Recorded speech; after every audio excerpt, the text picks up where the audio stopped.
on the 1 yard line with their backs against the wall. This ain't a game to me.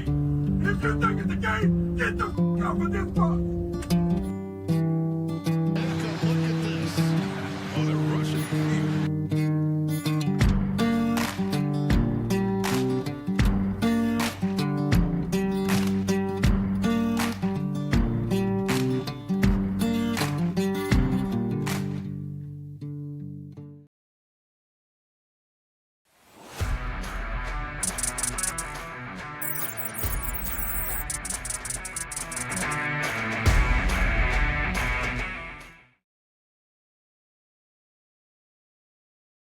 Hello, everybody. Welcome back to the Bleav in Iowa State podcast. I'm your host, Tyler Carter. I'm your host, Cody Vancillo. Cody,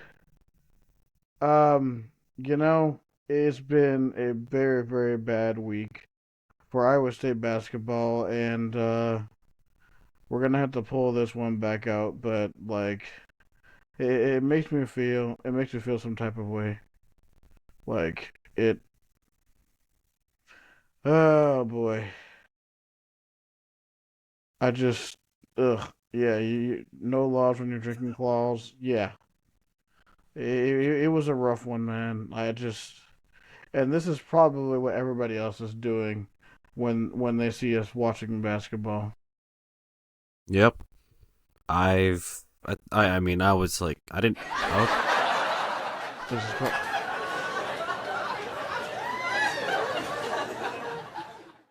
That's Yeah. what everybody is doing. yeah. Literally this entire week, everybody's been dancing on our grave. Whether it's Iowa fans, whether it's Kansas State fans, Kansas fans, Cincy fans, Oklahoma State fans. The entire sports world is laughing at Iowa State this past week, like this whole week. And why wouldn't you? Why wouldn't you? It's well deserved, bro. Let's get into this reaction. I don't even know. Like, we lost. Obviously, it's well known that we lost this game 79-70 to Cincinnati at the Fifth Third Arena. I was there in person, and now everybody is just convinced that I should never go to Cincinnati again, even though I'll Yeah. be back there in 2027 because we'll win. But yeah, dude, I don't. I'm honestly dumbfounded at how this team is poorly started. Because just like offensively, it's been a lull once again. The defense basically is non-existent because, like, I don't know if you saw, bro, but like I think they went 11 of 33 from three, and this Cincinnati is a team that is horrible, probably like in the 200s in making 3-point shots, and they hit like I think 11 of 33. They got up a lot of 3-pointers, and there were a lot of open looks. So I mean, this score really doesn't do justice. This score could have been a whole lot worse. Yeah. Um. When you mentioned the 3-pointer, you could have just stopped right there, because I know this is an old thing that happens at Iowa State.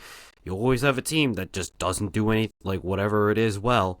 They proceed to do that exact thing well. With Cincinnati's case, bottom of the conference and the country in 3-point shots made. And what do? They started out 5 of 8, and even Mustafa Cham, who was 2 of 24 in the year, he made a couple threes. So I was like, when I saw those going, I'm like, oh great.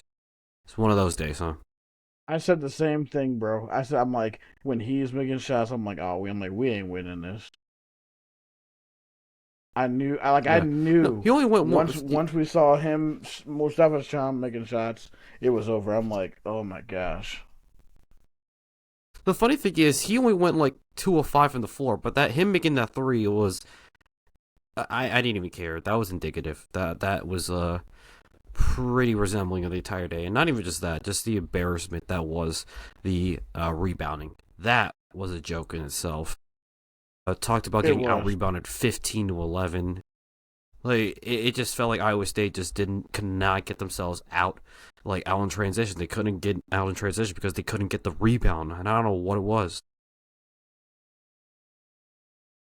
They honestly, it's sort of at that point with rebounding is sort of a want to, and it just seems like they didn't even want to like be out there on the floor. I mean, you get up 34 shots on from 3 point, and they hit 10 of them. You hit better from them. But like when you get up 34 shots and they shot 29% from three, but when you give up 10 threes, that makes the difference in the game, and that was the difference. Yeah. Yeah, you mentioned the box score was an indicative of the game. Cincinnati just controlled everything. Like they controlled like the rebounding, they controlled the defense. They forced Iowa State into they forced Iowa State to lose at their own game. And I mean, when you have like we talked about Day Thomas. Day Thomas led the way with 19 points. We're gonna share a screen so that the fans can take a look. Also, fans, if you want to chime in, we sent the live stream link for the audience. So if you guys want to chime in, we'd love your input. But yeah, I mean, when three of your five starters are in double figures, like most of the time, you're gonna win games. And then you have Baba Miller with 8 points, 12 rebounds. Baba Miller was a difference in the game. He had 12 rebounds alone himself. He dominated against Blake Buchanan, who once again struggled in this game. Yeah, just controlling the boards was a huge part of like Cincinnati getting a lot of those shots. Yeah, I mean, I'm looking at like the scoring is they had 69 shots in the game. So the percentages are equal, but Cincinnati got off way more shots, and that just tells you that they were clearly controlling the boards overall. Well, And it was irritating, Cody, because like, sorry to interrupt, but like, I mean, there was like some possessions where they got even second or even third chances to get to the basket. I'm just like, what the hell are we doing? And one of the other things that, like I said, it has reared its ugly head again. Like you see the free throw numbers, 17 of 27, which is like now it's just starting to get to the point to where if the offense, like right now, the offense right now is in a rut, but like we can't hit like all the free throws that we made. Or just think about it: if we would have went and only missed, if we would have made seven more free throws, or at least like if we would have went like 26 of 27. I'm not saying that we should do that, but even if you go like 22 of 27 and make a couple more shots, and like a lot of some of these shots like rimmed out, like you probably win this game. But like it's just like the defense once again just doubling up on somebody. Like the ball pressure was there. It's just like there was way too many wide open threes, and I don't know. I honestly don't know what there is to do. To be honest with you, Cody. yeah, yeah, and just offensively, it's bad. Like there are just too many moments, and this is gonna go to to Jefferson, who's a great player, but dude needs to sometimes just kick it out. He drives in way too much into Facts. traffic, and he'll lose the ball. Like somebody will either take it for an easy steal, or he'll just lose his dribble. He'll just lose his dribble, and it just gets so annoying when like you have guys that are wide open, but for whatever reason he just continues to just take it in right into traffic, and he'll even do this in transition where he'll just straight up dribble up the court right into 7'2" dude that's standing right underneath the basket. It makes no sense, bro. Like I'm thinking, I'm like, we need. I don't know what needs to happen, but the point guards, at least from now on, whoever's playing in the game, or at least Milan, somebody else is going to need to bring the ball up the floor, because now it's just starting to get to a point where it's starting to become a detriment to the team, because it's just like there was a couple of possessions where we tied it, or there was a point where we took the lead and then it just evaporated just like that. We were right down to double digits. So it just like the same thing happened where we came back out and battled back in the second half. I was like, all right, we're cooking now. And then the same thing happened where there's back to back Joshua Jefferson turnovers, and once again we're down back. And then once we went down to double, or once Mustafa Sham hit that three, like that I knew the air was out of the balloon when he started hitting threes. I was just like, oh boy, time to stick a fork in him. I don't Yep. know. It's just Y- is this play is irritating. One guy that we can talk about, the guy that has been showing out, Milan Momcilovic showed out, bro. 9 of 18 from the field, 8 of 14 from three, and 8 of 10 from the free throw line. He's definitely one of the people that showed up. Yeah, that was like the bright spot. He was the reason Iowa State even crawled back into this game.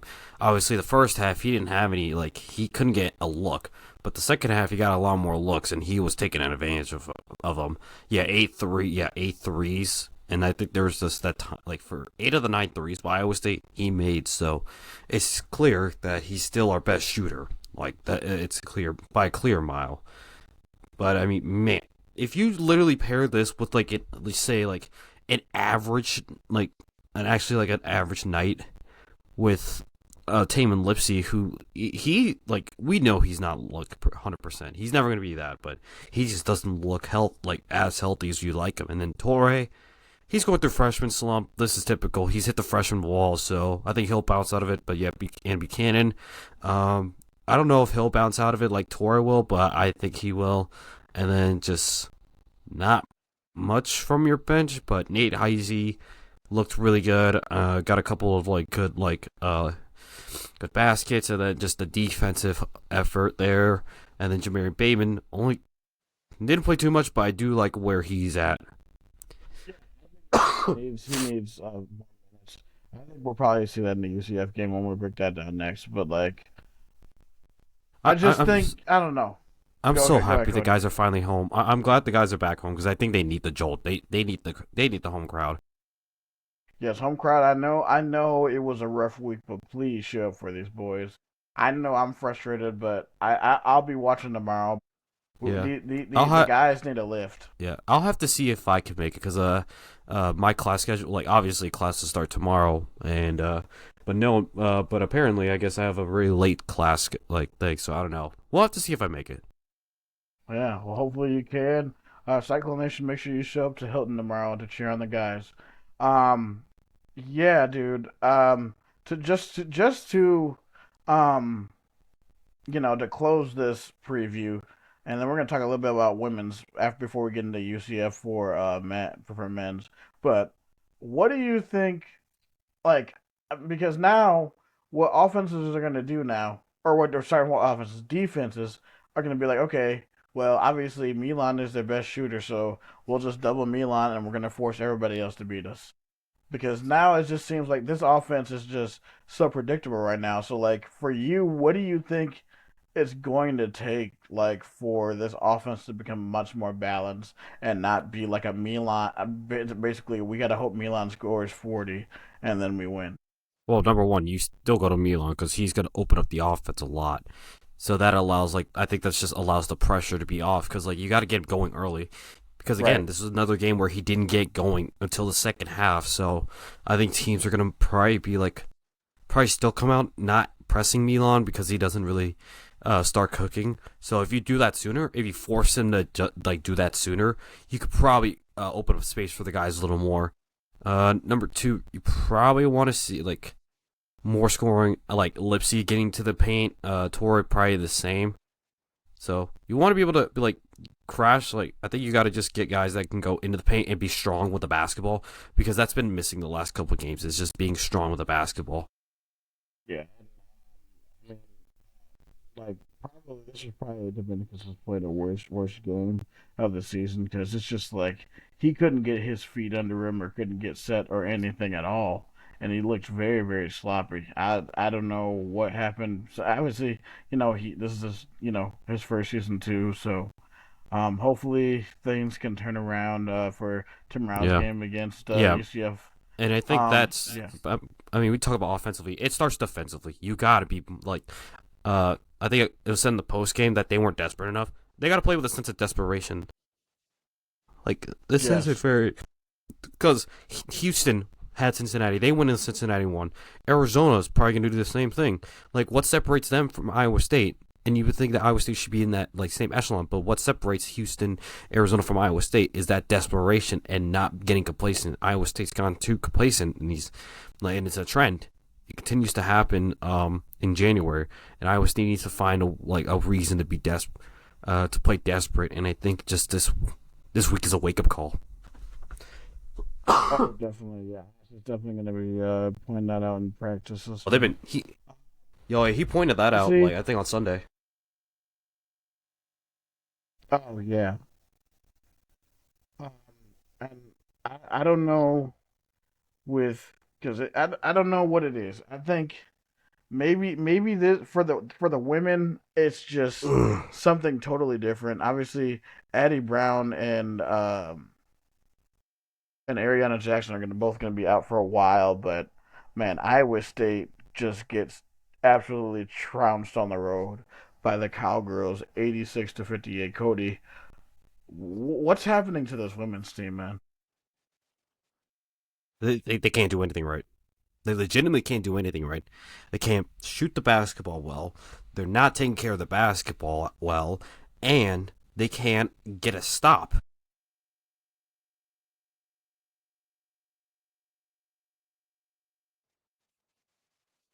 I mean, those rebound numbers like tell you the story. Like, see,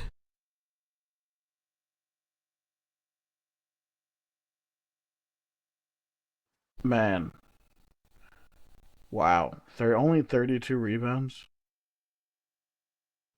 yep. And also, why does Audie Crooks only have They 14 made shots? Like that also doesn't make sense to me either. That's your best player. well, it's because teams have figured out how to stop Audie Crooks, and it's effective. We saw that get exposed against Baylor. They did it well. Cincinnati did it well. Like they did it well, and West Virginia did it. Like West Virginia pressed Virginia. That's always given us issues. And then Colorado was able to do it effectively, and Oklahoma State. The book is out. The book is out on how to stop Audie Crooks and his Iowa State team, and everybody's doing it. And for whatever reason, the Iowa State team is just incapable of adjusting to it, and that is just.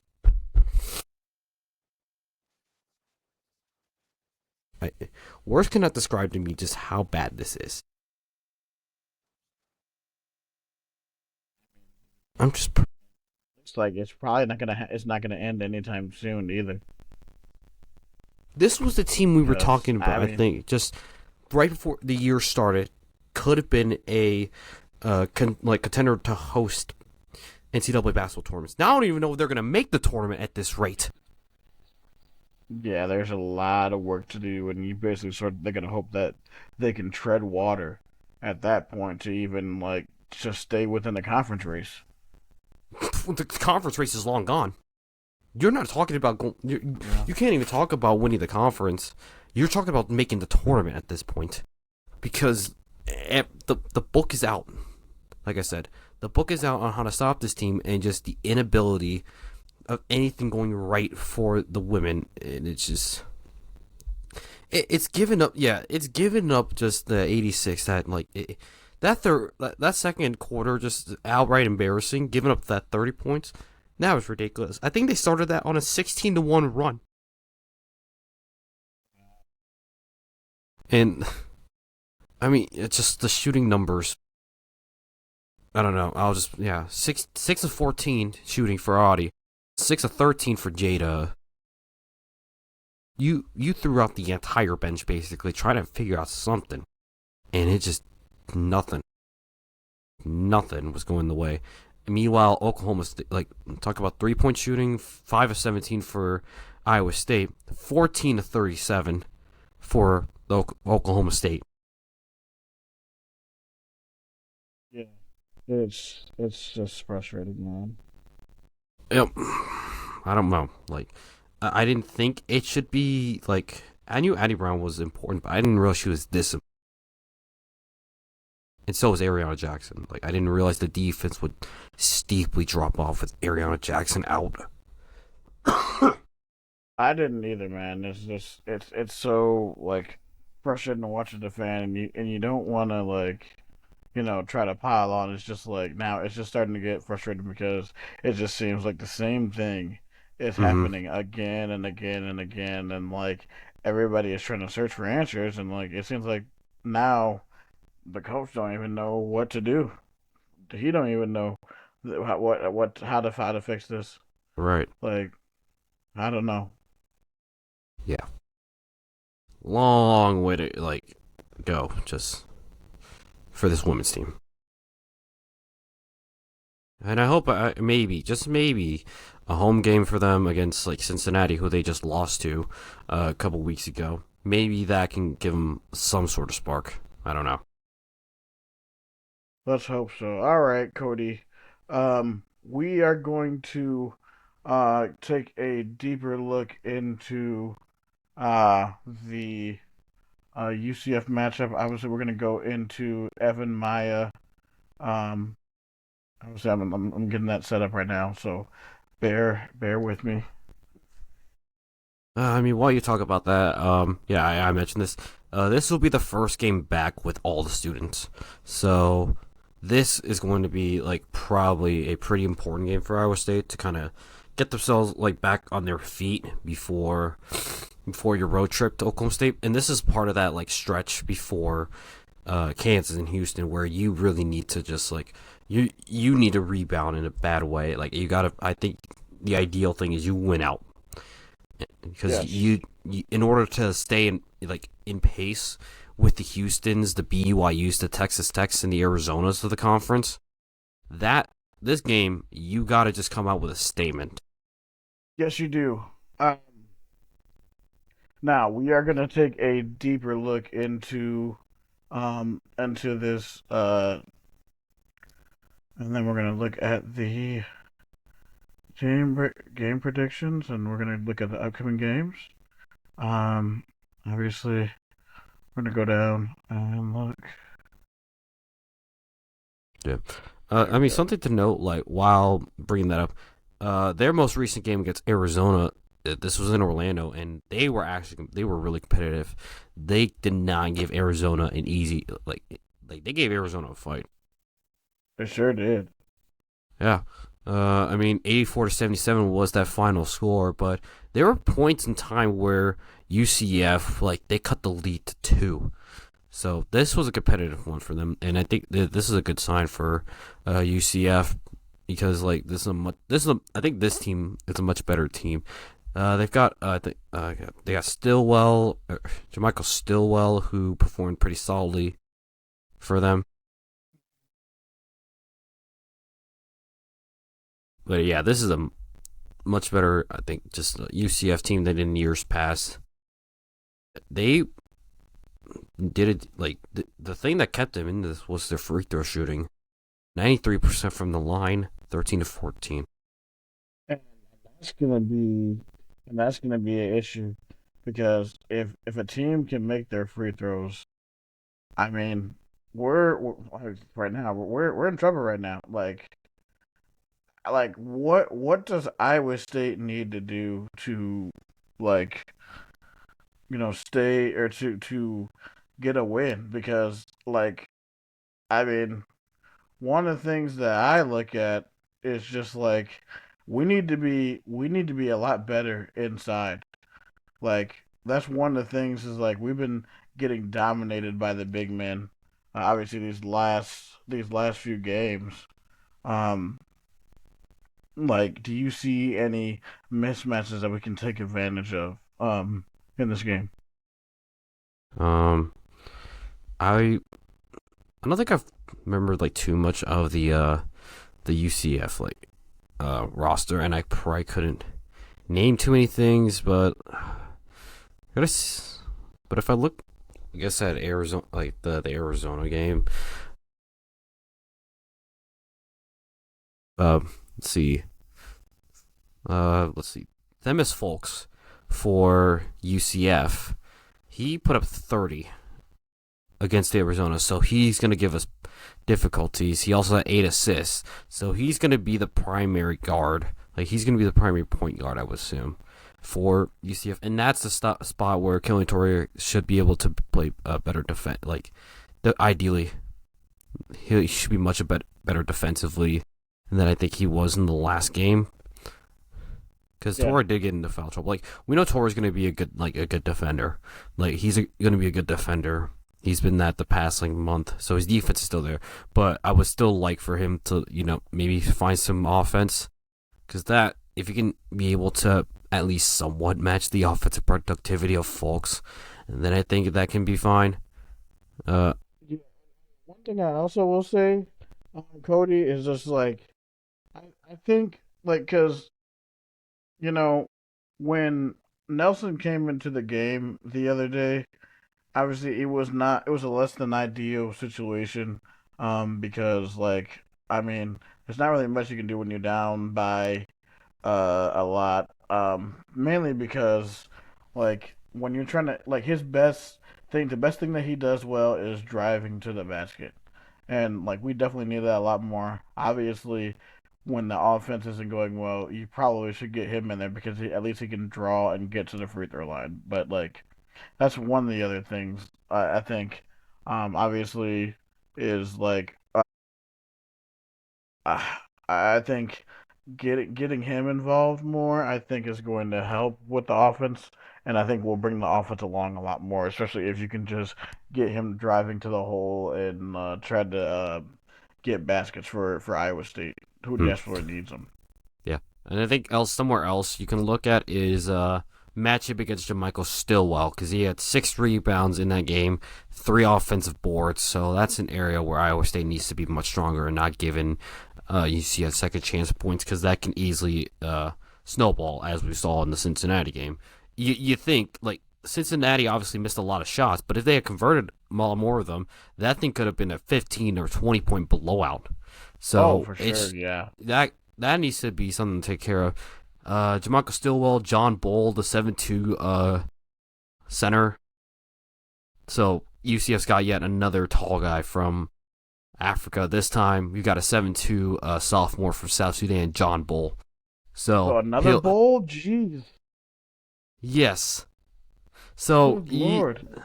so it's the length that the Iowa State has to deal with. So the length of him you got to deal with, and I think a way you can do that potentially is you force like him out like in like weird spacing or whatever. So if you Yeah, find a way to, and then who knows, you just got to go up strong. I think this is a game where Buchanan and Jefferson have to go up strong, and maybe you draw a couple fouls. yeah, and Yeah. two of the other guys I'm gonna look out for is the guard play. Riley Kugel and Thamus Folks. Thamus Folks shoots 50% from three, so he's gonna be a guy on the perimeter that you're gonna need to watch out for. Also shoots 51.7% from the field. Also obviously Riley Kugel, I believe, who's the point guard. Shoots 38% from three, but he rarely ever turns the ball over and averages 14 and I was 14 3 and 3 per game. So he's going to be a guy that we're going to need to watch out for. Yeah. And if that Arizona game showed Iowa State anything, is you cannot take them lightly. Like you can't take this team Mm-mm. lightly. They much more together this year, and I think great work with Johnny Dawkins. Like this is a tournament team in UCF. Oh, definitely for sure, for sure. So that's gonna have to be some. So number one, like Iowa State, they gotta be able to be stronger on the glass. Then offensively, you gotta like get Milan going much earlier, so that way, and then just take care of the basketball, and then force pressure. Like you get ball pressure. Yeah, dude. Like obviously we're gonna move into. We talked about matchups a bit already. Um, Now we're gonna go into our um, three key points for this game. Like Cody, obviously, what are the three main keys for you, for Iowa State to get a victory tomorrow night in Hilton? I want this team to finally start. Like we keep talking about them starting fast, but I want to finally actually see them do it. I want them to finally be able to like punch the other team in the mouth first and get up big. And that's like that starts on the defensive like effort. Is you pressure the ball, you force turnovers, you get out in transition, and then you get Milo Momcilovic as many looks early on as possible, because obviously, if that second half of Cincinnati showed anything, that guy can like light up the scoreboard fast for you. So just imagine that. You come out like obviously first home game in a week, you punch UCF in the mouth, like with your pressure, like in turning them over, and then you get Milo Momcilovic on a heater. You could probably be up 15 or 20 early. You put that team out of the game within the first 10 minutes, and you never look back. And that's how Kansas was able to beat Iowa State. That's how Cincinnati was able to beat Iowa State. It's just doing that exact thing. So being able to do what teams have done to you. To expound that much energy the first 5 or 6 minutes in the second half to erase the deficit. Like, you can already have the deficit and then continue to just pound them into the ground. Right. Yeah, so my three keys are actually about the same. Number one for me, like you said, get mommy hot, get him hot, get him going from the tip. Like, no, there's no more of this waiting 5, 6, 7 minutes for him to get his first shot. Like, get hit to him from the jump, bro. Get him hit threes, have him drive the basket, hit fadeaways, um, and also just we need Blake Buchanan. Like, I know he's struggling, but like, man, bro, we need you badly to get out your slump, man. Get on those boards, and like, that's gonna be my second point is get on the glass and fight on the boards, because it's just there were times in that game where I just feel like if we would have had like a lot more heart, like we definitely probably could have gotten a lot more shots up, because I'm like, man, what are we doing?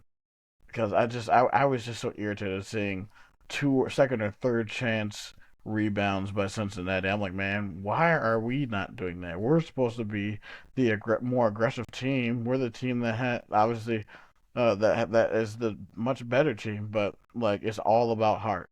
So Mm-hmm. show some heart is the second one for me. Third is start fast. We like you said, we've been talking about it.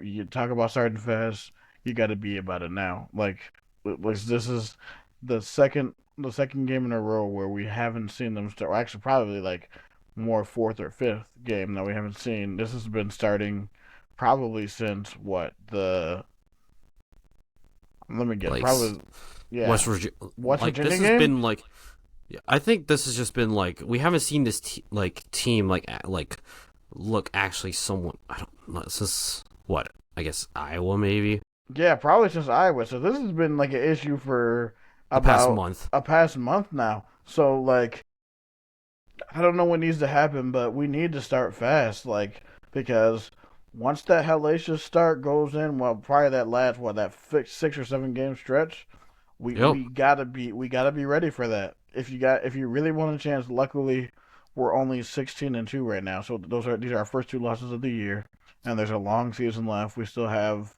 13 games left, obviously, and now we're getting to the point where everybody is facing everyone. So L's are going to start stacking up for teams. We got to start taking advantage, especially with this schedule going in. We obviously we dropped one. We can still win these next seven if we can get it together and get a good stretch of wins before we Yep. play KU again. For sure.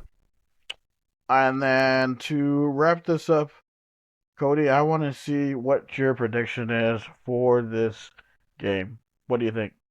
I think the team is able to wake up. You get the full student section back in tow, with it being first day of classes.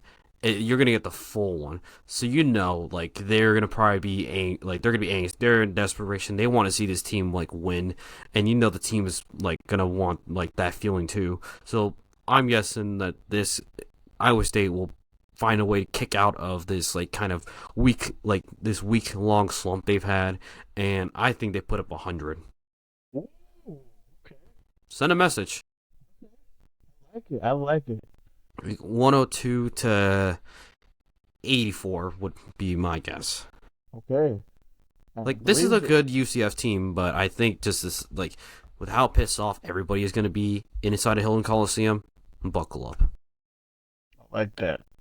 Yeah, I could see something similar like that. I'm gonna say they win by double digits. That I Bleav in this team still. I don't think these last two games define them. They're gonna be at home for a while, or obviously they'll be back on the road on Saturday. But we gotta win this game at home. Gotta win on Saturday, to keep the vibes up again before we have to go back. I think not this week, but next week when we have to go on the road, in 2 weeks when we have to go on the road to Manhattan, because that's Yep. going to be a tough game with another team that's been down and has nothing to play for. But they see a top 10 Iowa State team. We're going to get everybody's best shot, so we got to be ready. But I think we win something like 84-72, something like that. I think we rebound nicely. Mm-hmm.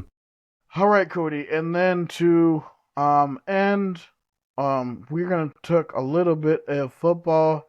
Right now, obviously, we are on the 19th. The football roster has been finalized, so we're gonna take a look at all basically this is the alphabetical order of the roster. 1 second. Um, but now we finally have a roster, and now we can really take a look at this and maybe break it down at some point. But Cody, I'm just glad that it's finally over. Yep. It's about time that we could finally like just put in a cap to football, like the transfer portal. I'm happy it's done. Same. So we're gonna jump to this. So obviously we have Zymir Honk, Cameron Pettenway. These are basically by number. You see Jalen Rayner back in his number one jersey. Keon Washington, um, who was a guy who was another guy. Braden Alls, who would move to number two. Seth Johnson, Micah Harper. So basically, all these guys are coming in. We have um, a few guys that are going back to their original numbers. You have Benny Goye, you have Zane Flores, Drew Surges is number six. You have Sullivan Slumgen from Washington State, Evan Boyd from Michigan State, his number eight, Tristan Exelon, the guy from UT PB, Omari Hayes, the receiver from Tulane, so Jaheim Singletary. So basically, a lot of this, um, and then you see some of the guys that we have on this roster that we were able to keep in the transfer portal. You see Dom Overby, um, Cody Jackson, the Tarleton State receiver. So, and then we got a couple of younger guys that we made it. We have David Coffey, Tyler Fortenberry. So you see Aiden Flora right there. And a lot of these other guys, I'm really excited. I'm probably gonna have to have and then Saladin Allah, which is gonna be a stacked running back room. Who I'm really gonna be excited to see where we go. We have Tyrone Cotton, who was a freshman guy in the class, and we're definitely me and Eric are gonna probably do a pod probably this upcoming weekend and really break down this roster and see who could possibly um and maybe come up with a two deep and what we think is going to be um, of this roster, Cody. Because now it's just we're really gonna go. Like I Bleav spring, or not spring, winter. Winter camp starts Monday as soon as classes start up. Yep. But it's just like I saw.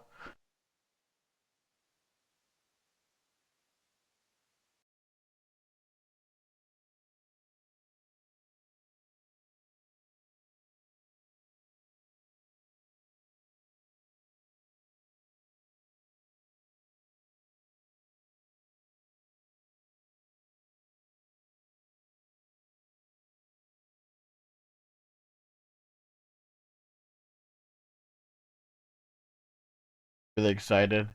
Our defense, I think, is going to be elite. It's probably going to be possibly a top 10 to 20 unit in the nation. That's gonna be so beautiful. Like we're gonna actually put size on the like all across the board. It's nice that we're actually like emphasizing like the trenches more. Like that's the Yes. thing. That's the beautiful part. Like the thing that's been missing from the defense is like QB pressure, and dear God, I hope we have a defense that like has an emphasis on getting to the quarterback. And I will say the good thing is that we have Jalen Bibbs, the guy who we got a lot of the key Washington State guys from that productive defensive line who got 15 sacks from the D line position, which is we're going to be running a 4-man front. So very excited to see what Coach Bobbitt and Coach Jalen Bibbs cook up with the D line and especially with the linebackers and everything.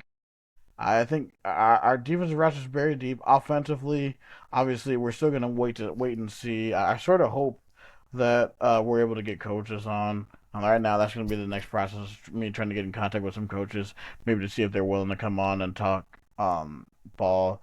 Maybe hopefully talk to Coach Rule, see what we're gonna look at offensively. Because honestly, the real question mark is what is this team going to be offensively? So we have pieces. We have the offensive line, which I think when we have the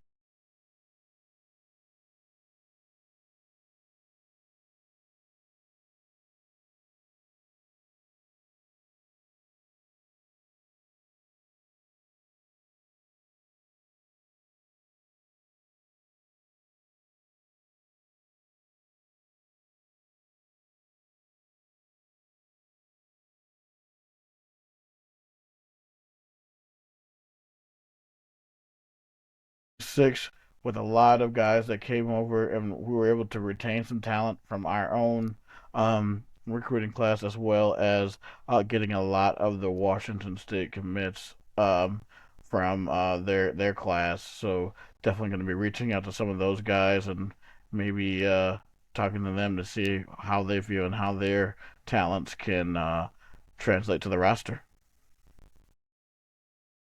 All right, Cody.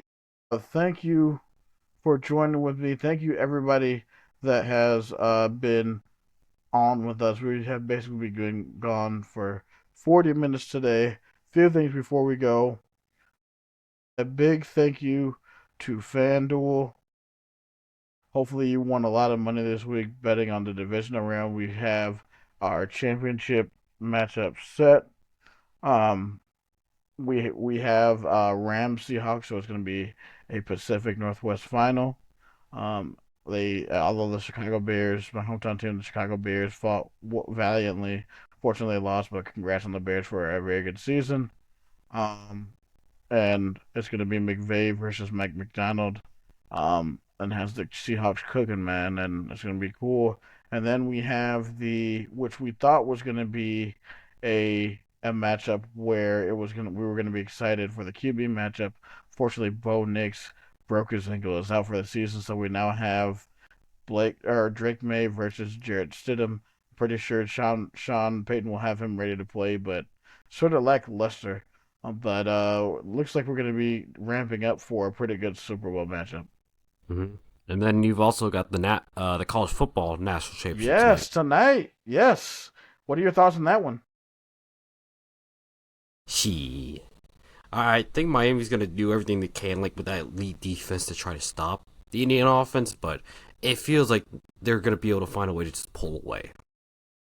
A lot of people are thinking that this is gonna be like kind of a blowout, but I could see this being a much closer game. I think Indiana wins like 28-17. I think it'll be Yeah. like maybe they're down going into the fourth quarter, but then they score two touchdowns and then ice it, and then Miami will try to drive and then they throw an interception. So I think Indiana will finally win their first national championship.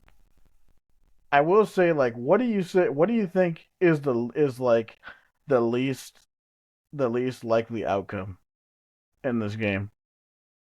The least likely outcome is Miami blowing out Indiana. I completely agree. Everyone's like, oh, there's some people think that can happen. I'm like, I don't know, man. I'm like, Miami's defense is good, but they haven't put a complete performance together. Because if you look at like some of their games, there were a lot of losable moments that they could have had, but they didn't. Ole Miss didn't capitalize on those. But we'll have to see. I'm very excited to see. But make sure there's going to be tons of promos and tokens out on FanDuel. So make sure you get those bets in for the Natty and get them out for next Sunday for Championship Sunday. Also, make sure to follow me on Twitter at SideTigeEye. I'm always willing to talk ball and or anything else you want to talk about. Find Cody on Twitter at Tierney's Burner. He'll be able to talk ball with you. And make sure to follow us on social media. We are on Twitter, YouTube, Facebook, TikTok, Instagram, and Twitch. Those are our 6 forms of social media. Once again, thank you guys for joining. For Tyler Carter. And for Cody Redstillum. This is the Bleav in Iowa State podcast. Roll clones, baby. Go Cyclones. Thank you.